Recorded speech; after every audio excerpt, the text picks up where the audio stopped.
નમસ્કાર, star India TV ન્યૂઝમાં આપનું હાર્દિક સ્વાગત છે। આપ જોઈ રહ્યા છો સ્ટાર ઇન્ડિયા ટીવી ન્યૂઝ, સત્યની વાતે સત્યની સાથે। ઝાલોદ નગરપાલિકા વોર્ડ નંબર 2 માં અપક્ષ ઉમેદવારના ખોટા દસ્તાવેજો રજૂ કરી જીત્યા હોવાના પુરાવા હોવા છતાંય વહીવટીતંત્ર તપાસના નામે ચૂપ। રાજકીય દબાણ કે પછી ટેબલ નીચે ખાનગી કોઈ વ્યવહાર થયો હોવાની નગરમાં ચર્ચા।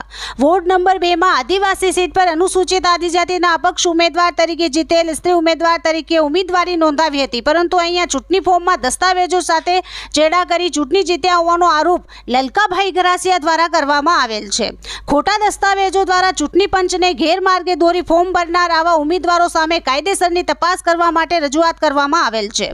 ઝાલોદ નગરપાલિકાની ચૂંટણીમાં વોર્ડ નંબર 2 ના અપક્ષ ઉમેદવાર મંજુબેન ભાતુભાઈ ડામોર દ્વારા ઉમેદવારી નોંધાવતા સમયે પોતે અપરિણિત હોવાના ખોટા પુરાવા સાથે સોગંદનામા ઊભા કરેલ હોવાના આરોપો અને પુરાવા સાથે નગરના નાગરિક લલકાભાઈ ગરાસિયા દ્વારા કલેક્ટરને, પ્રાંત અધિકારીને, ઝાલોદ નગરપાલિકાને આપેલ છે।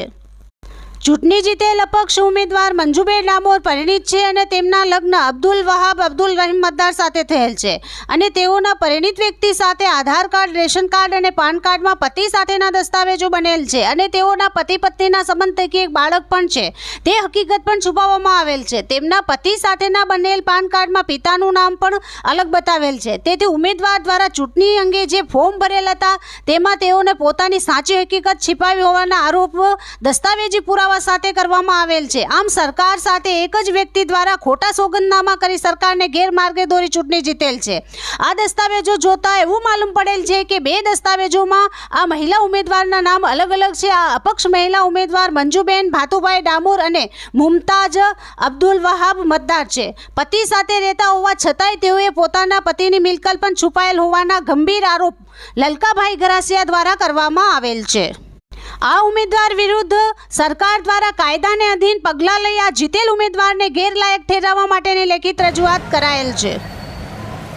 ઝાલોદ નગરપાલિકાને ઇલેક્શન 2 માસ પહેલાં આવેલું અને એની અંદર જીતેલા જાહેર કરેલા મંજુબેન ભાતુભાઈ તેમના વિરોધ મેં અરજી આપેલી પ્રાંત સાહેબને અને કલેક્ટર સાહેબને જે તે લગતા ચૂંટણી અધિકારીને આપેલી।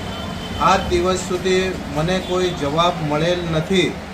એથી પ્રાંત સાહેબને પાસે જાય તો પાલિકા પાસે જો, પાલિકા પાસે જાય તો પ્રાંત સાહેબ પાસે જો, મને ગોળ ગોળ જવાબ મળે છે અને આ ખરેખર ન્યાયાધીશ મને ન્યાય ક્યારે મળશે? આશરે 1.5 માસ થઈ ગયો છે।